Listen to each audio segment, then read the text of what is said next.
Hello, everyone. It's just the two of us tonight, it looks like, although we're hoping Scarlett will be able to join us maybe later. We will see. But welcome to Writers Need Help. And tonight we're actually talking about a timeline that was Scarlett's suggestion, publishing timeline. So we're going to talk about like timing of all kinds of different things. How long is the querying process, or first drafting, or revising, or all things like that. But first, let's have some updates. Jenny, what's going on? Well, let's see. So this week I found out a couple of interesting things. We found out that Dark and Shallow Lies has been picked up for publication in Germany. So that's really exciting. Yay! And so do you read German? Are you going to read your own book in German? I don't read or speak any German. It's also in Russian, and I don't read or speak that either. So I'm hoping, that somebody who does will let me know how it is. So that was exciting. And then I was just telling you, Kim, that I spoke to some lovely people at the Wigtown Book Festival today, which is in Wigtown, Scotland, which is not something that I'd ever heard of before. But now it is on my bucket list because Wigtown is evidently a village of like 1,000 people that has like 30 bookshops in it. It's Scotland's official book town. And it's this like totally picturesque little Scottish village overlooking this lake. And there's like all these little bookshops and tea shops. And I'm like, this looks like the best place ever. So now I want to go there, hopefully in person eventually. Yeah, I'm just going to move there. I know. I was like, why did I not know this was a place? This is like the coolest looking place ever. And it's themed Wigtown. I mean, I know it has nothing to do with wigs. However, but it is a good place for you. It would be a perfect spot for you. I didn't see anyone in wigs, but I'm not going to say that there aren't any. I mean, there could be.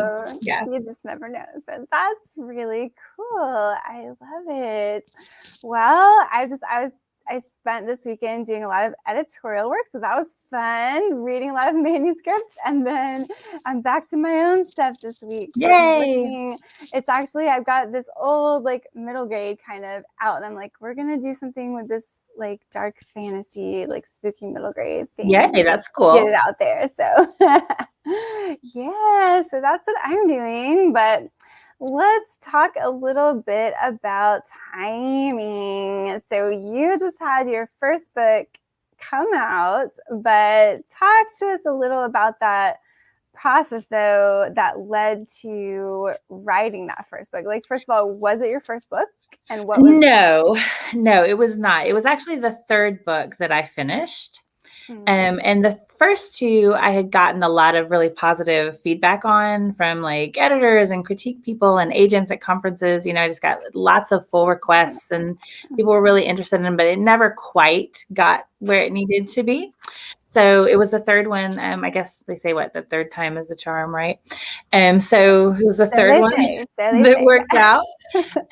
I started that book in April of 2019. So I started in April, and it took me about 4 months to write the first version of it. And I wrote it really fast because I knew I was going to the LA conference that summer for SCBWI, and I had won that scholarship. I can't remember the name. Really embarrassing. Because I won it, and I'm very grateful for it, even though I can't remember the name of it. It's an amazing scholarship. I'm blanking. Anyway, I was so excited to win it, and I knew that I was going to get to go to that conference, but I was like, if they're going to pay to send me out there, I should have this book finished. So I made myself finish it up, and that was a great experience. And then I put it away for a little while to kind of, let it like simmer in the back of my head before I went back to revise it. And then the pandemic happened. And I was like, well, if I'm ever going to revise this, I might as well do it now because there's nothing else to do. So that's what I did. I pulled it out. I spent a couple of months revising it, and then started querying agents with it, and actually got an agent pretty quickly after I started querying that book. And things just kind of snowballed from there.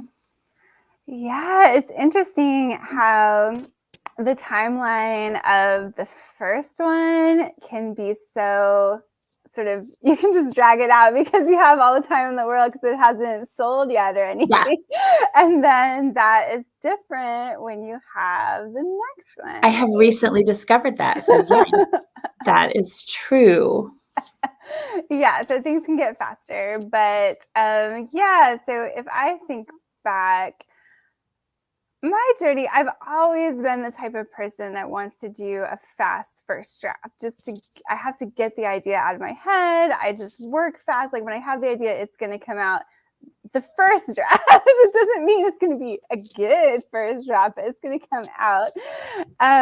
So I remember, but mine was like a really long, sort of meandering journey. Like, and when I very, very, very first decided I wanted to maybe write something, like become a writer, like for my job, it was like, I don't know. I just graduated college. I didn't know what I wanted to do with my life.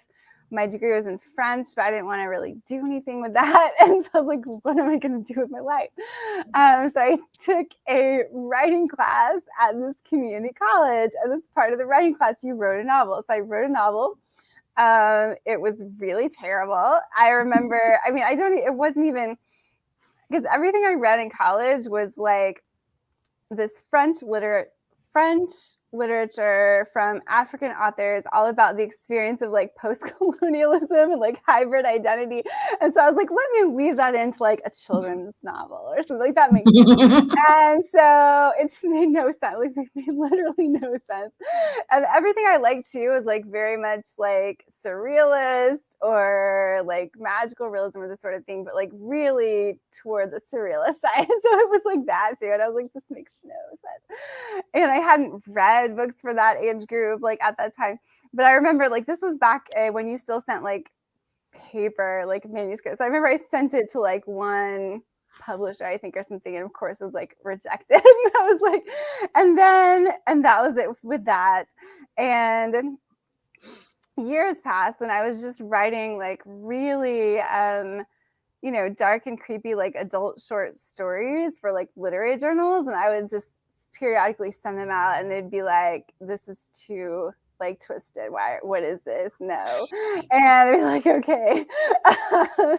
And so it wasn't really till years later when I had this job I really didn't like, and I had just moved back to a place where I really didn't want to be. And I just had like a breakdown, basically. I was like, this can't be my life. Like I have to become an author like right now. So within the span of like a couple months, I wrote like 6 books. As you can tell, they were all like not great. And they were like adult or young adult or whatever. And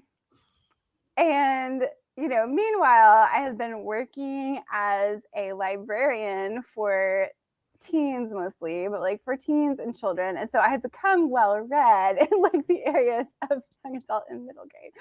So I decided, let me try a middle grade.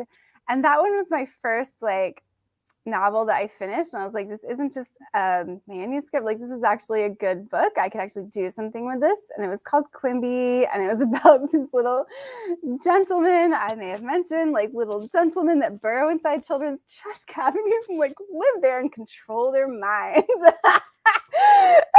And there's this one scene where like the main villain is sitting in this giant armchair, eating like from this slashing like pink bowl of human body parts and just like snacking on ears and like eyeballs and stuff.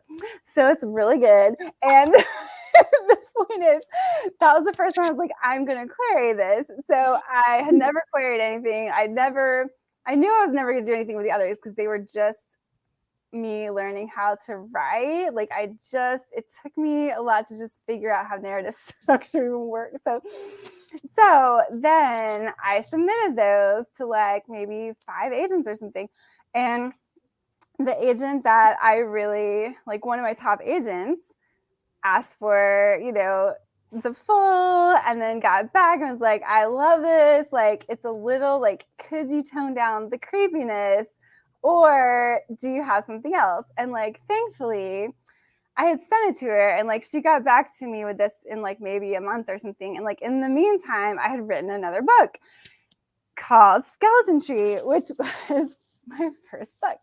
And so, yeah, so it was like long process that finally got me to that book. But like once I wrote that book, I actually didn't really query it because it just ended up like I ended up going with this agent that I had, and I only ever in my lifetime sent out like maybe 5 queries, and like it was just a weird. So yeah, so it took me a long time to figure out how to write a novel because it was so baffling to me for some reason. I wasn't like a big reader as a kid, which is weird because I always like English was my number one thing, and I loved reading when I did it for school, but I just wasn't like a voracious reader like a lot of authors are. So it took me longer to like internalize the narrative structure, I think. But like, yeah, so then it did happen quickly, and we sold it really quickly because we got an offer within 48 hours of going on submission, which was pretty, I was like stunned when that happened. But then, things happen much more slowly after that, or much more quick. It's just publishing is very strange. So yes, so the first drafts, I typically do them because middle grade is kind of short. So in 2 weeks, 3 weeks, maybe 4 weeks. And if it's like a really long adult thing or something, which I'm working on now, it might take a little longer. But the first drafts for me can be wildly hit or miss. That's just how I am. So. But Ginny, so you had the really fast track for the publication of your first book, and then tell us a little bit about how the timeline changed now for your second book. Yeah, I signed with my agent in July of 2020, so a little more than a year ago, sort of like several months into the pandemic. And that we did like a really quick round of revisions. There was basically like just some really minor stuff that we tweaked a little bit, and then sent it out on sub. He didn't want to go out in the summer because he said the summer's not a great time to go on sub because a lot of people are out, and I think it would be better just to kind of sit on this a little bit and wait until fall. So that's what we did. But then once it was out, it was kind of this similar to your story. It was out like I think it was less than 2 days, before we knew that we had several publishers that were interested. So that was really exciting. Ended up in an auction situation, which was like completely wild. And one of the things that put the publisher that we went with sort of ahead of everyone else in the bidding, one of the things was that they had this really sort of fast timeline for publication. So a lot of the other publishers we were looking at like 2022 dates and beyond. So this was an offer to bring it to publication in fall of 2021, which at the time was less than a year away. It was like 10 months away. And I was like, whoa, that's pretty wild, but okay. So that's what we did. We went with, so it was been like a super fast, intense, really sort of whirlwind experience, but it's been great. The publisher that I work with has been amazing, and my editor was just incredible. So it was a wild experience, but it was sort of a controlled chaos. It wasn't just like insanity. But then what I realized is that I also had this contract for a second book, which did not exist. So at that point, I had to get serious about writing one. And it's a whole other thing to write a book like under contract. And when you know that, okay, someone's actually going to pay you for this and expect it at a certain time.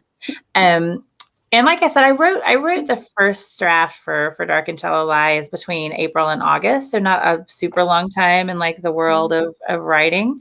There are, we all know writers that like work on that manuscript for like 5, 6, 10, 12, 20 years. So, but even still, even though I consider myself a pretty fast writer, to turn that book around like in that really limited time frame was kind of an intense spirit, especially while gearing up to do like promotion and stuff for book one, and that takes a lot of time, and there are a lot of things going on there, and so you've still got like copy edits and past pages and all of that while you're sort of desperately trying to put together book two, which was a much more sort of intense experience than I had realized it was going to be, definitely, but it was fun. Yeah. Yeah, the book too is definitely interesting because before you're just writing for yourself, before you have an agent or an editor, and then now you have all these expectations. And so it's definitely It is a whole other kind of paralyzing. Yeah. Yeah, it really yeah. is.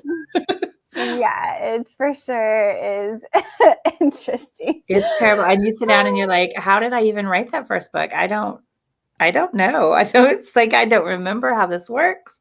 I know nothing. What am I doing? Yeah, I feel like that every time I start a book. How is this possible? And then when I'm doing editorial work and I'm reading someone else's manuscript, everything is just crystal clear to me Right? immediately. Yeah. Here's exactly what would need to happen to fix this Yeah. book, right? Like when I'm looking at my But when own it's stuff, like yours, you're like, I words. have I no don't idea what know. makes a good book. I've never known. My brain is just melted. Like I know. I seriously, at some point, I was like, I need to Google how to write a book because I don't know. yeah, it's very interesting. So anyway, oh, so yeah, the timeline of the first draft is very different from the timeline of everything that goes into self-editing and then working with an editor and all of that. And it can really change depending on the book too, because some books I write and like I'm kind of notorious for like I'll write the book and then I'll just throw that out and I'll start from scratch and I'll write the book again and they'll but it's like every book isn't like that. It just sometimes it just so happens that when you're working with an editor, maybe in traditional publishing, there are so many demands. Like it's not just like what would make this editorially the best book. It's also like what could the sales team promote, or like what would fit in with this particular type of book that this particular publisher does well, or something. And so it's kind of like trying to make it fit that is a whole different boat to where like prior to having sold something, you're just trying to make it the best book and you're not necessarily having to make it fit a particular publisher or a particular brand or like a particular thing. So like that to me is a lot harder, I think, especially because I have like, as creative people, like we just want to follow our heart, even if it's like going rogue and it's something like strange and maybe it doesn't have like a huge market or whatever. We're just like, let's go for it. So yeah, that can be tough to try to stick within those boundaries, and that can make the timing a lot longer, I would say. But what would you say is like your typical kind of self-editing process? Like, do you go through like self-editing before you send it out to anyone? I do. I tend to sort of self-edit as I go. So my rough draft, when I get finished with a rough draft, I mean, it's still a rough draft, but it's a fairly polished rough draft. It's still going to need work. And sometimes those like big picture things you can't really see until you've got the whole thing. You know what I mean? Exactly. And then you kind of step back and go, oh, look at that gaping hole in the middle of my plot that I could not see from up close. Yeah. So that sort of thing, you always have to go back and sort of look at, but I do tend to sort of polish as I go. So I'm still doing it pretty fast, not as fast as you, but I do, I do sort of polish as I go mine along. are typically a lot shorter, depending on what it is. So yeah. But yeah, I did a lot more of that kind of, I guess, self-editing on the smaller level, like on the paragraph or sentence level, like in the beginning, like when I was first teaching myself how to write, I would go through and there's like this book, I can't remember, it's called like Self-Editing, I think is like the name of the book. Do you know that book I'm talking about? It's like, I think so, yeah. Yeah. So anyway, it has basically just like step by step, like everything to look for when you're going through and like editing your book. But it's very much like, I mean, some of it's like proportion and pacing, which is always hard. And then some of it's just like smaller stuff like dialogue and, dialogue tags and all that. So the first one I ever queried, Quimby, that I mentioned, I guess the only one I ever queried, I went through with that whole book and I went through like every single page. But that was the last time I've ever done something like that where it was on that kind of smaller level. Now it's just like the big picture. So I try, and I've moved from being a pantser to being someone who does the pre-planning because, like I can always write clean, nice sentences. Like that's easy. But like the thing that's hard is to get the structure right, Right.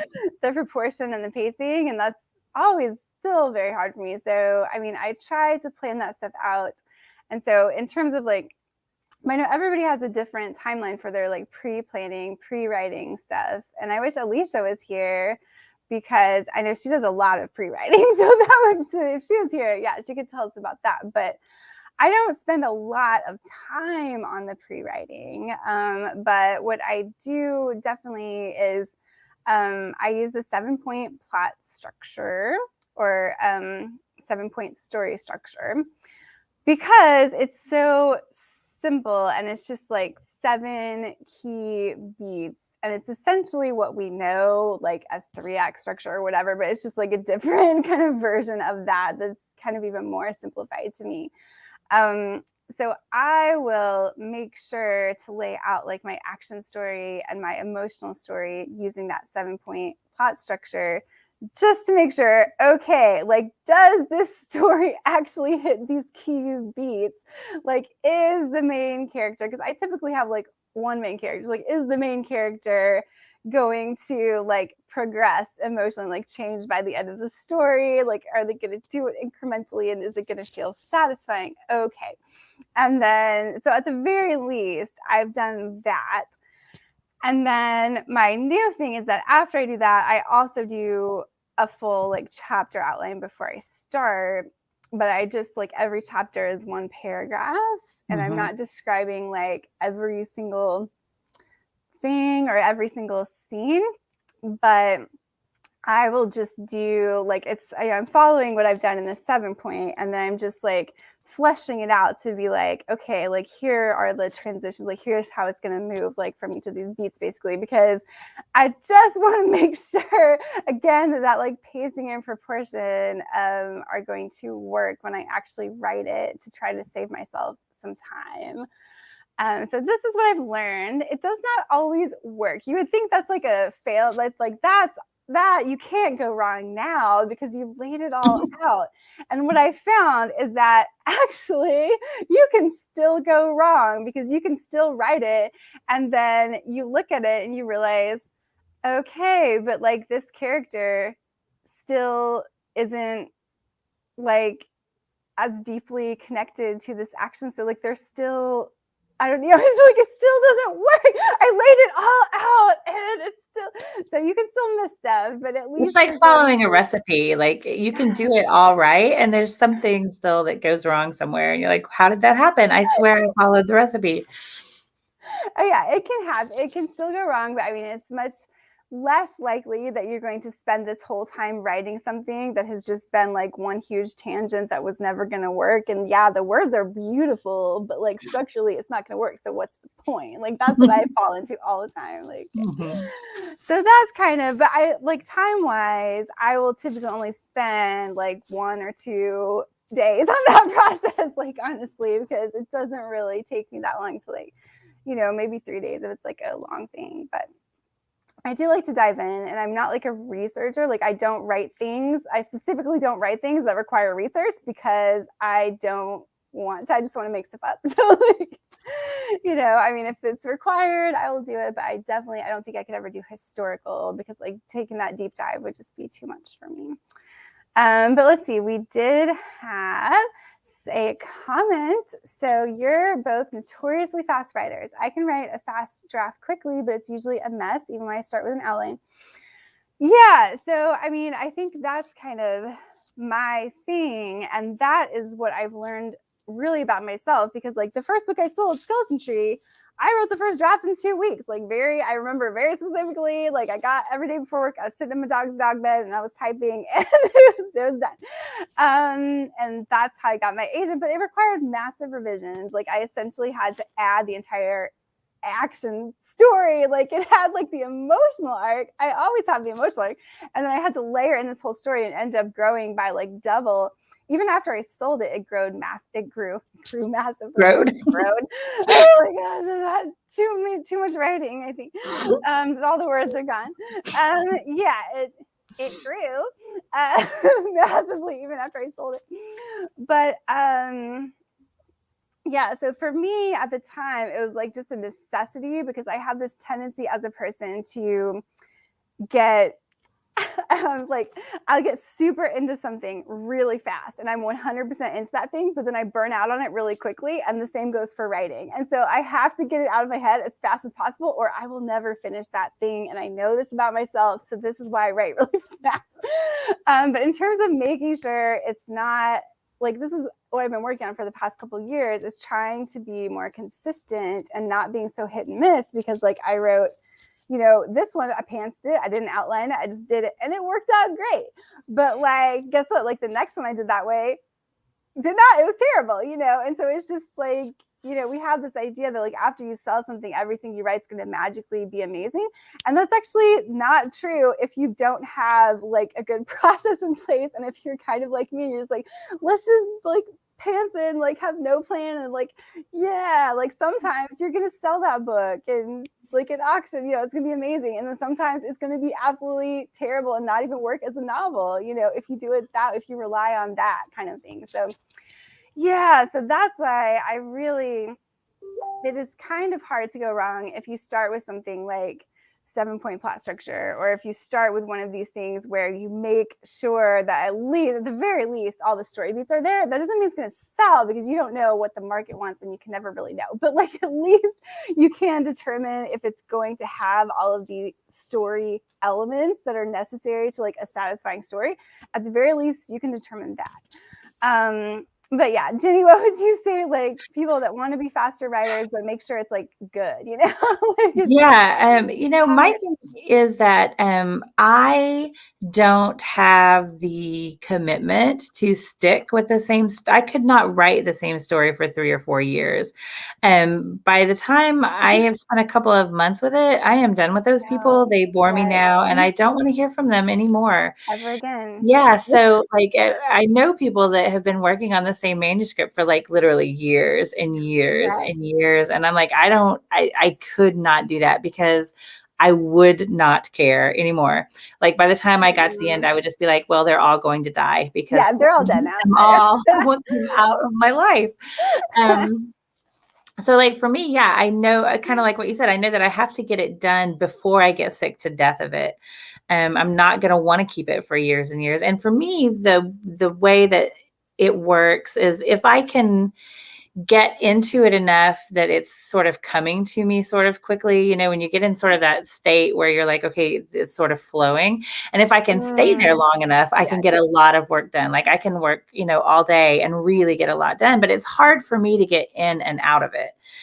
So I know like you do, a lot of times you do shorter sessions, like shorter focus sessions, which does not work at all for me because it's like getting in the pool and out of the pool and in the pool and out of the pool. Like, yeah. So for me, I have to get in and stay in. So having long chunks of time where I can really sort of get to that point where it's like flowing pretty well, for me, that's really key. Yeah, that makes sense. For me, it's always harder in the beginning of a book, just in general, because I haven't reached the point of the flow state or whatever. So like that's always hard, just to get those like sessions done or words done. But once I reach that point in the novel where it's just really flowing and like everything's happening, and probably it's like the midpoint when the main character they're not just reacting to what's happening, they're like actively pursuing like whatever the goal is, it's probably around that time. So yeah, once I'm in that state, I can pick it up and put it down like really easily, and it's going to happen. But getting myself in that state, like the thing that is best for me to do is, and this is hard for me for like kind of a funny reason, which is that I like from when I was a kid, I'm just like daydreaming about stuff all day, like whatever like book I've read or TV show, I don't really care about what was in the show. I'm going to come up with my own storyline related to that. And I think about it all the time, like coming up with all these stories, but I'm never going to write them down. So what I have to do is put aside everything else I was maybe thinking of that is like a story, but I'm not going to get paid for that story. And I have to clear my mind when it first thing in the morning, when you're still in bed and you're just kind of like in that like liminal state between sleep and wakefulness. No other stories in my head. And I just visualize what I'm going to write that day. And like I usually do a chapter a day, so I know what the chapter is going to be because I have a little paragraph that I read the night before. So I just visualize it. And like sometimes the dialogue and stuff will just come to me, or like the words will come to me. And so I'll have my phone, like the voice recorder, and I'll just like actually say, like maybe I'll get the first page out or something. But like if not, I'll just like visualize the action of the scene. And that way, when I finally wake up and I sit down to write, it's all already there and it's very clearly, I'm already focused. So that is what works. That is a good idea. I mean, that helps a lot. Like one of the things I do is before I stop in the evening, I try to stop like at the end of a scene or the end of a chapter. Sometimes it doesn't always work out that way, but I like to have that like stopping point. But one of the things I always do is write the first line or two of the next scene before I stop for the night, because at least that while I'm still into it, it kind of helps me the next morning when I feel like I'm sort of coming in cold. I've already got like some sort of way in a little bit. Yeah, that totally makes sense. And I think like people always ask too about writer's block and what happens when you get that. And for me, it's usually a plot problem that I haven't identified yet or something. And usually the problem is like I've lost the character's motivation. Like that's what takes me out of the story, and I may not realize it at the time why I'm like reluctant to sit down and write, but that's probably it. Like I've gone off on some tangent and I've lost what I was trying to do, and now I have to go back. So that's when I'll kind of go back to the 7 plot structure or whatever, and I'll be like, okay, like where did this go off the rails? Not always, but is that, do you find that like yeah, I mean almost always when I feel like I'm stuck or this is not going, it's because there's something that's not working.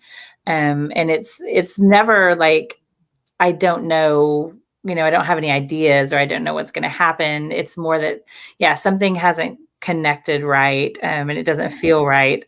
So it's kind of like, I don't want to go on until I can go back and fix it. Definitely. Yeah. And a lot of times it's either, for me, it's like you said, character motivations, or sometimes it's character relationships. Like I'm trying to write a scene between these characters and it's not working. And why isn't it working? It's because I haven't laid the foundation for the relationship that I'm trying to sort of force them into, something that's not there yet on the page. Yeah, that's kind of like, I got into that a little bit with the horror that I was working on. So I wrote the first draft of a young adult horror last month, or I guess it's this month too. But anyway, and I started to get toward the end and I realized it was getting harder instead of easier. And I was like, oh, this is because there are a lot of foundations that I haven't laid down. And so this is not going to feel satisfying the way that I want it to unless I lay all this stuff down. And so I kind of did I was like, I know I'm going to have to add so much to this, but I kind of like, okay, let me just kind of go sort of through to the end because it's not really going to change. I just haven't laid the groundwork for it yet.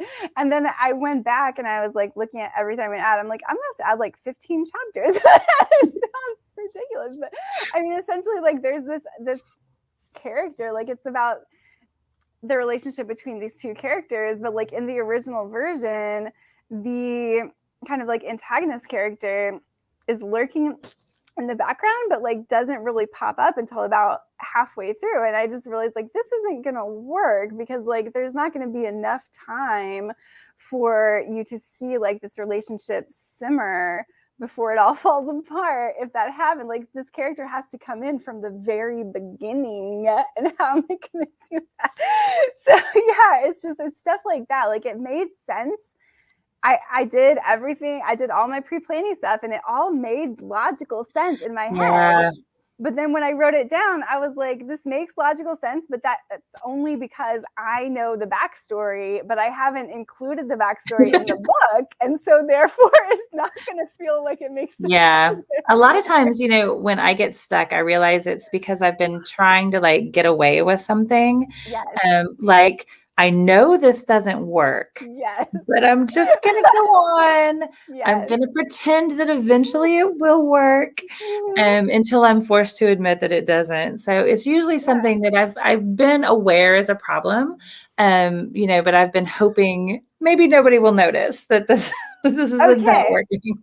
And here's the really hard thing about that is I think we all know that as writers, as creative people, and as people in general, like you have that nagging negative voice in your head that's always going to say, this is garbage, it's terrible, you don't know how to write. So how do you tell the difference between that voice, which is a liar, and the voice that's actually true, that's like, this is wrong and you need to fix For it? me, it's because that first voice, that lying voice, is kind of general, but the true voice is specific. It Yeah. knows the details. It's like, no, this relationship between these two characters does not work, Yeah. or this point of the plot feels really forced and not, Oh right. gosh. So when the voice is specific, then I know it's probably true. Oh gosh, yes, you're so right. But it's so easy to just want to be like, but no, no, Like I maybe can't. I have had critique partners who, and they'll call you out. Like if you have a really good critique partner, they will tell you,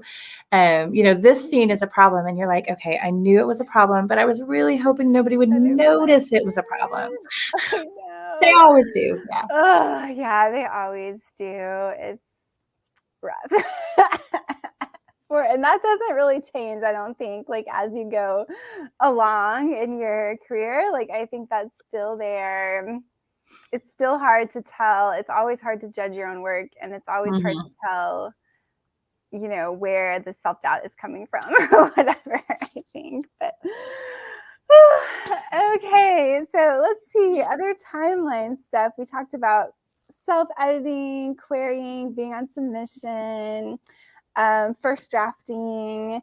What about that process of like working with an editor? And that's, I know yours was really sped up, so it might be kind of unique. Yeah. It was really sped up because we did the auction in October. I did not get revision, like a editorial letter, back until early November. And it was lucky because that book, had been polished and polished and polished and polished and really sort of worked and worked and worked. And I'd spent a lot of time going over it and polishing it. And my agent, and I had worked together. So by the time she got that one, there really was not a lot of major editorial work to do. There were a couple of little, mainly a couple of relationships that she wanted me to flesh out a little bit, and some things like that. But there was no major plot overhaul. There was nothing major at all. So that was great. That was really nice. Now the second one, of course, is a whole different story. So we'll see about that, because it's very different to send, in a book that you have spent, over a year, like staring at and working and polishing, versus something that you literally just wrote and was like, here you go. This is it. So, I'm sure that the second editorial work on the second book will be a whole different editorial process than it was on the first one. But for me, it was pretty fast. We did one round of revisions on that. I sent it back and then we went straight into like copy edits and all of that kind of stuff. So it was a really fast experience. Yeah, it's really fast. I think for mine, well, definitely with Skeleton Tree, like I mentioned, it went through a lot of change, like a lot was added. I tend to like not take away stuff necessarily. I just like layer in a bunch of like other stuff. So this whole like adding 15 chapters thing is not that weird for me, like into the regular, just the rest of the book. But yeah, I think we probably did 3 rounds of like big developmental edits. And like the first one was layering in a whole new action story and it was sort of like to make it more kid friendly, I guess, because in Skeleton Tree, you have kind of the main storyline, which is like a boy goes outside one day, discovers a finger bone in his backyard. It starts to grow into a full-size skeleton that only children can see. And meanwhile, his little sister is getting like progressively more and more ill. And so he has to decide, like, is this skeleton like causing her illness? What's up with that? That's kind of the main storyline. But then I ended up layering in by like suggestion of my editor, this side like coinciding storyline about there's a contest going on, and so Stanley is trying to capture photographic evidence of the skeleton so that he can win this prize and reconcile his relationship with his father that has left the family. And so that whole thing was like added in later, and that was like an attempt to make it have more of like a kid-friendly action story and like just an active thing that he could be doing like throughout. Because this is something that I still struggle with, is like when I come up with my 7-point plot structure, I'm very much focused on the emotional arc. And like sometimes I don't have as strong of an action story as I have as an emotional story. But like, of course, like emotion is strongest when it's like stemming from the action story, like when it's the result of the action story. So I'm like, I constantly having to remind myself of that. But yeah, so then after that, it goes to copy edits. And so I don't remember, I tend to be like really clean drafts just on the like sentence level. So there wasn't much to go through in copy edits, but like there could be as many as 3 rounds of copy edits, and then it goes to proofreads. And this is going to depend on the publisher, because Scholastic, I think, did 3 of like everything. Like they had 3, I don't know if we had that many, but, and like copy edits are things where the copy editors go through and find like little inconsistencies, like here's the shirt was blue and now the shirt's green, or this is not, like if you mention like a real business, this is not how the business like hyphen is, like really small stuff. I had no idea like how intense that part of copy editing was. Like I kind of thought it would be more like, oh, you have like an extra period here, you know, and it was like some of that, but for mine it was like super intense stuff. Like they had someone who checked like everything that I said, like, yes, this bird like lives in Louisiana, but it's only there during this month. And like everything like that they checked, they made a note of, like checked and confirmed. And like, wow, like somebody is this is a very serious process. Like I had no idea. And I was so impressed with the people that do that. And then like they double check like all the timeline, like, and so they're like, yes. So I just wanted to note that this does work out. We started on August 17th and now it's like, you know, the 23rd. And I'm like, wow, this is a really intense. Yeah, I had that's no really idea. good, because I always like lose track of the timeline.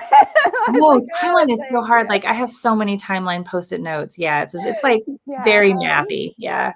Yeah. So yeah, and I don't know, because for my HarperCollins book, they did like I can't remember what it's called, like some kind of report, like at the beginning. It was like this literal chart of like everything I mentioned in the book, and like here's the pages it was mentioned on, and here's like they didn't do that for Scholastic, but like in Harper does that. I was like, whoa, so that's like a copy editor thing.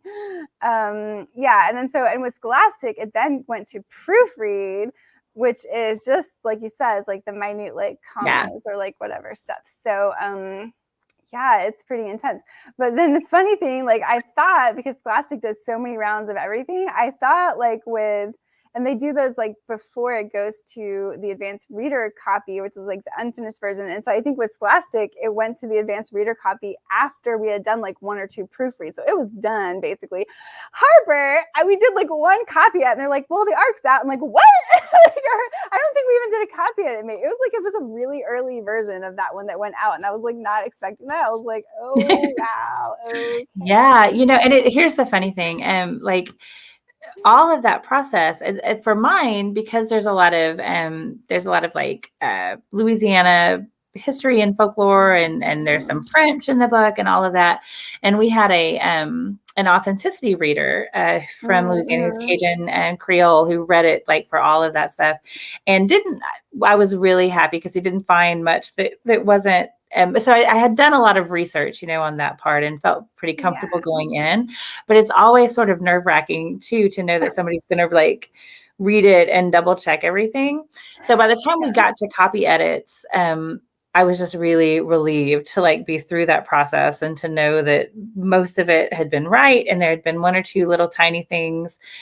But by the time we got to past pages, like the, you know, where you're like looking and signing off on it, I mean, I don't know about you, but I got to the point where like I was like, I have seen this so many times. These don't even look like words anymore. Like Yeah. I can't even tell what I'm Did looking at. you read it like from beginning to end for each pass? I did not. I tried. I tried really And that's hard. why I'm like, did you read this every single time? Because I can't. And like at the It's very very end, hard. And even like even yeah, if you do, like, you're still you know, gonna. it just turns to like mush in your head after a while when you're staring at all of those Well, and the words. thing is, like with the past pages, and this is when it's already typeset and stuff, you can't change anything big. Like they legit Right. tell you, like if you try to change It's one gonna throw thing, the lining, you the can't do line it. So it's segments like off. if I were to read the whole thing at that point, I would just want to change everything, like big chunks of it. And so because that's how I am, and so it would just be bad.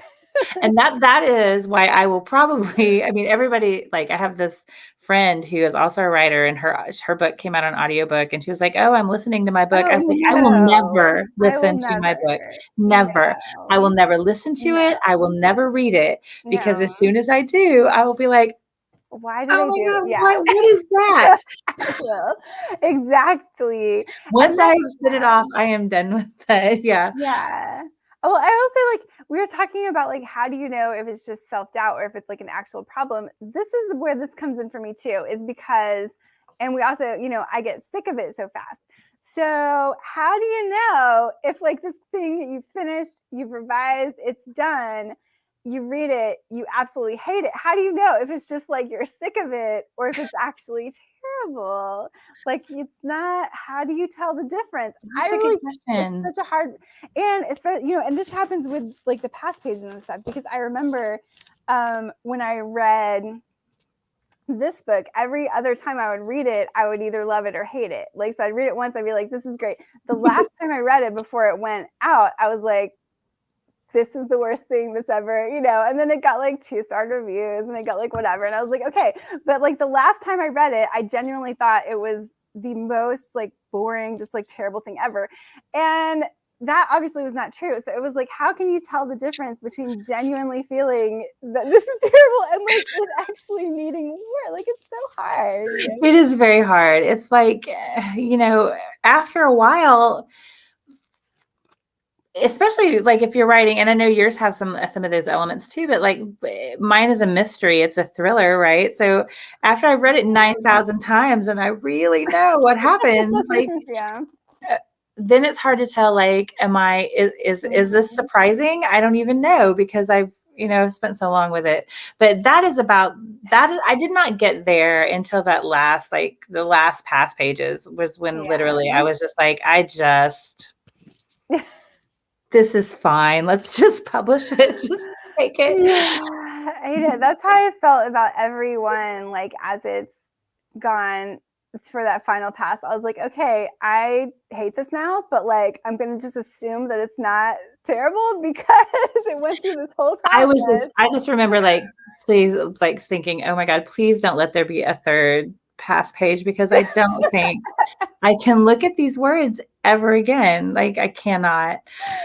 Yeah, I don't know. And I mean, I think a lot of people are like that. Like you get to that point, but not everybody. So it's always funny when I talk to like the one author who's like, oh yeah, I loved it. I still love it. I still like it. I'm like, what? Who are you? Those are the I have people a that friend listen who's for literally been working on her story for like, I don't know, 8 years. And it's a great story, but she just works on it a little at a time, Yeah. and her life is kind of crazy and wild, and that's what she's got time to do. But I'm glad that she can do that, because I literally could not. I don't I have that. can't. And that's another, like, it's the same reason I don't read a lot of series, I think, because Yeah. I just don't have that like stick to itness when it comes to stories. I want to hear the thing and then I want a new thing or a different thing. So Yeah, it's interesting. I don't know. Anyway, so yes, you have to really, it's really hard to gauge like your own work, even when you're in that process of publishing it and you're like getting toward the end of it and you're just, yeah, it's really, really hard. But so speaking of, I know Scarlett, who couldn't join us, was going to talk about sequels and oh stuff yeah. like that, because that's one question that authors always get like is there going to be a sequel?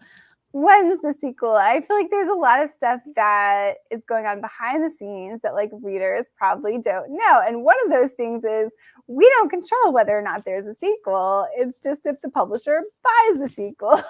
So there's that, first of all. Like when people are like, is there going to be one? Ask the publisher. If you want one, tell the publisher.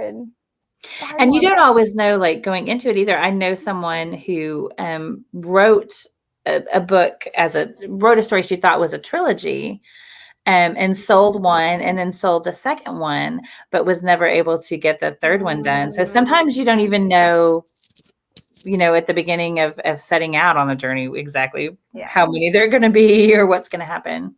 Yeah. So that makes it really tough. But it is, and so we talk about like so much stuff goes on behind the scenes that it's important, I guess, for readers to know that like authors just don't really control that if they're traditionally published, and if they're self-published, there's just still. If you want a sequel, the best thing you can do is buy a whole lot of the first one. Buy a whole lot of the books and stuff.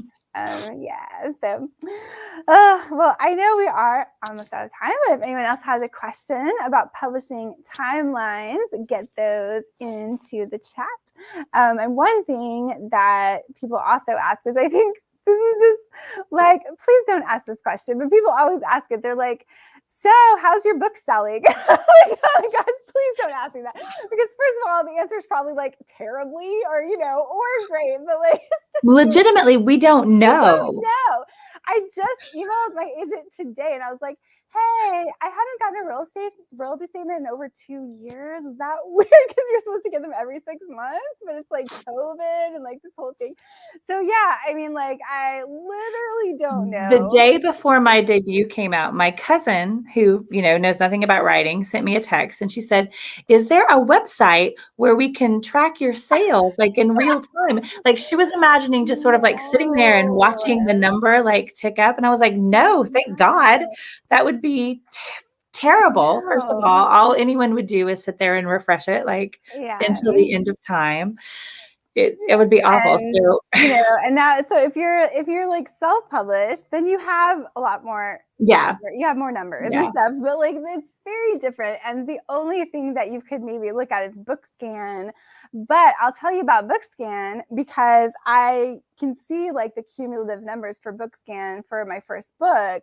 But those numbers that they relate for Skeleton Tree are about 10% of like they represent about 10% of the actual sales that I know from my royalty statements. And like, why is that? Because BookScan represents like certain brick and mortar bookstore sales, and that's like it. And like being middle grade, like the vast majority of my books sold through like school channels and libraries, and those aren't counted. And so like up to 90% of my sales were from that. So it's like, it's just not gonna get you really any information.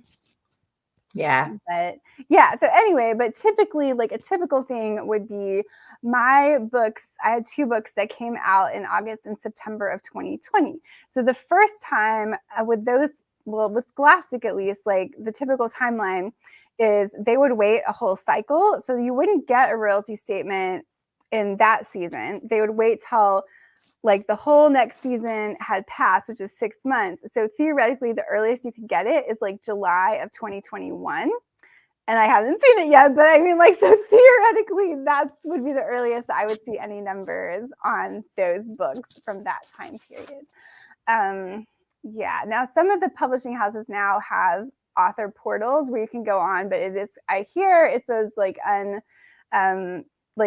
inaccurate like numbers. Scholastic does not have one. They send out paper royalty statements that first go through your agency. And Penguin does have one, but I'm not sure, like how, you never know how up to date it is or how accurate. I don't know whether those numbers come from BookScan or they come from somewhere else. And so we're all just kind of in the dark about most things when it comes to that. My agent sent me an email. He was like, do you want to be updated about sales info when we get it, or do you not? Some authors like to have it. Some don't ever want to have it because there's not really anything you can do about it. So I was like, well, how about if it's good, You tell Yes, me, and if yes. it's not, then you don't. Keep it to yourself. Yeah, Yeah. you know. Yeah, so it's interesting. A lot of the timelines are definitely not what you would think they were, like just as a reader, like before you become an author and kind of get that behind the scenes look. You're like, oh, didn't realize all that stuff. Didn't realize it was so slow or sometimes so fast or just, yeah. But oh, wow. I think I've gotten maybe more excited to write now after our conversation. More That's excited good. to go back and be like, okay, is it just my self-doubt voice or is it actually that this needs work? But I like what you said about like if it's something specific that pops in your mind, maybe it's the voice. Although that's a tough one because I have to say like I would just keep changing stuff forever because like when I have that self-doubt voice when I'm on the last past pages, I have specific stuff in mind, but I'm just Well, when I get to that point where I know that like I'm changing things, but I legitimately can't tell whether I'm making it better or worse. yeah. That's when it's time to step away. You're just like, am I just messing this up more? I don't even know. Yeah, it's tough, you know. And I think everybody has like their own. Maybe some people have like a louder self-doubt voice, or like, and not having one is a problem too. Because I know I have like some friends that maybe don't have like Yeah. a You're like, self-doubt this is voice, and great. And you're like, yeah, love everything forever. Yeah, which is good. It's great. It's like a really positive way to be, but it can also mean that you might be reluctant to do like big revisions and stuff like that. But let's see. And our final question, Jenny, are you working on next so you don't have such a tight schedule next time? well, not really, because I'm sort of still in the middle of working on book 2, so I'm getting editorial. I'll probably get an editorial letter like in the next week or so about that, and then it'll be like a deep dive into revisions on that one. So the thing that's weird about it is there's never really like it all just kind of keeps coming at you, you know.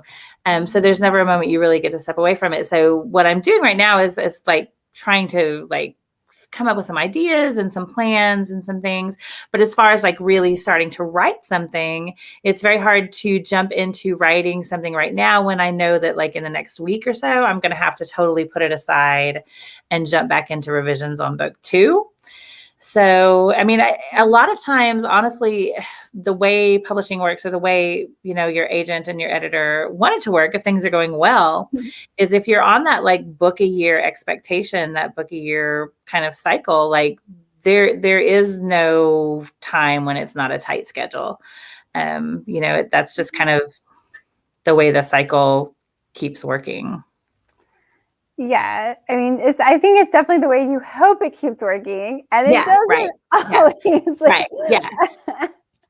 Yeah, and like I think another thing that people may not realize is that I mean, let's say like you get a 2-book contract and you have one book scheduled, you know, this fall and one book scheduled for the next fall, but maybe it's like a midlist book.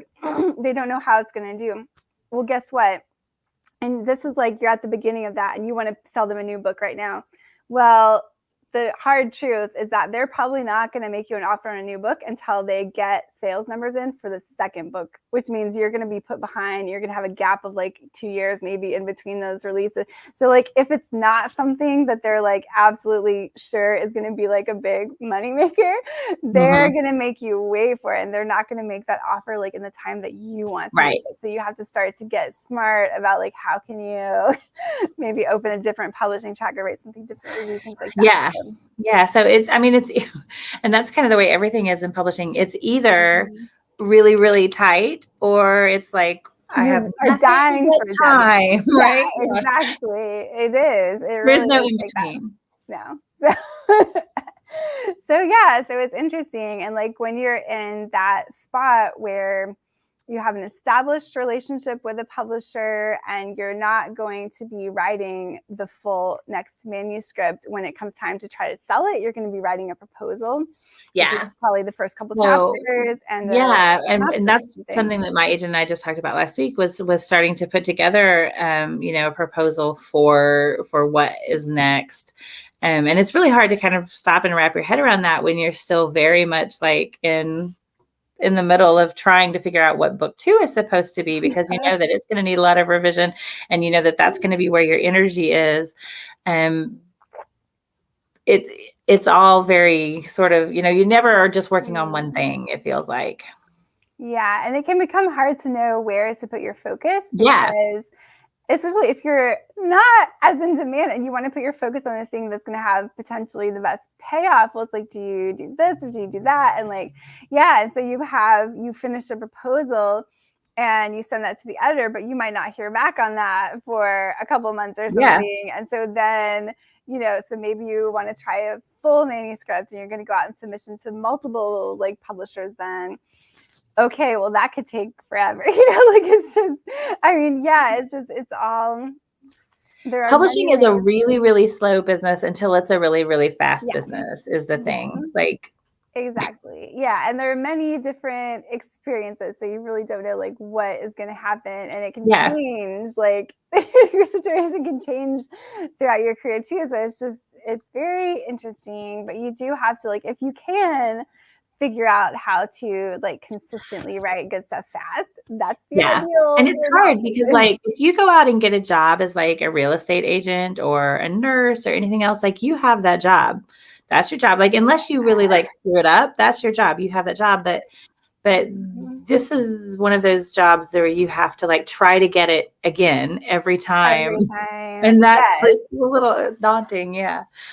And it's a job where the amount of work that you put in does not correspond to what you get back. So, I mean, you have to put in the work, but just because you put in the work doesn't mean you're going to get anything back. So, it's an interesting, like, you definitely have to be a little bit of a risk taker, I think, if you want to try to do it like full time, especially because you never quite know what the result is going to be because you don't control so many aspects of the job. So. And everything kind of changes like on a whim, and it is not for the faint of heart. Yeah, it is not, but it's definitely, if you want an adventure and you want to try to like do something creative for your job, just see if you can make it work, then it's awesome. It's a little bit it's a little tough, but all the good parts are totally outweigh the stress, right? They totally outweigh it. Yeah, they definitely totally outweigh it for me. But well, anyway, I just want to thank everyone who tuned in tonight, and a big thank you to Jenny, since it ended up just being the two of us. It was fun. It was fun talking to you. And if anyone has an idea for a topic that they would like us to cover, just get that in the chat and let us know. And I will play us out on our little exit music. So have a good night, everyone.